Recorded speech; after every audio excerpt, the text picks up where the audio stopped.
سوال: اگر گناہ کی طرف شدید رغبت ہو تو اس پر قابو پانے کا کیا طریقہ ہے؟ جواب: لوگوں نے اس پر قابو پانے کا کیا طریقہ بتایا۔ ایک تو یہ کہ جو لوگ گناہ سے بچے ان کے بیانات سن لو۔ پوچھا کہ تم گناہ سے کیسے بچ گئے؟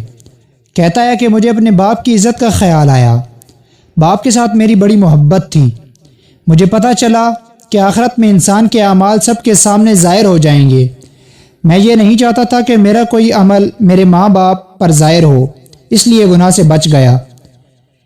ایک آدمی رنگین سا گناہ گار تھا، ایک دن بیٹھے بٹھائے نیک ہو گیا۔ اس سے پوچھا، تو کل تک تو بڑا رنگین مزاج آدمی تھا، آج نیک ہو گیا، بات کیا ہے؟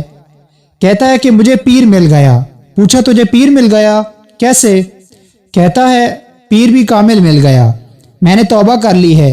پوچھا، کون مل گیا؟ کہتا ہے میرے گھر بیٹی پیدا ہو گئی ہے، بیٹی کا پیدا ہونا اسے گناہ سے بچا گیا۔ گناہ کی رغبت سے اللہ کا فضل بچاتا ہے، ذکر الہی سے نفس قابو آتا ہے، محبوب کی محبت سے انسان گناہ کی رغبت سے بچتا ہے۔ ایسی محفل یا سنگت جس میں گناہ کا شعور پیدا ہو، وہ سنگت بدل دو، سنگت کے بدلنے سے گناہ خود بخود چھوٹ جاتا ہے۔ گناہ کی رغبت سے اللہ کا فضل بچاتا ہے۔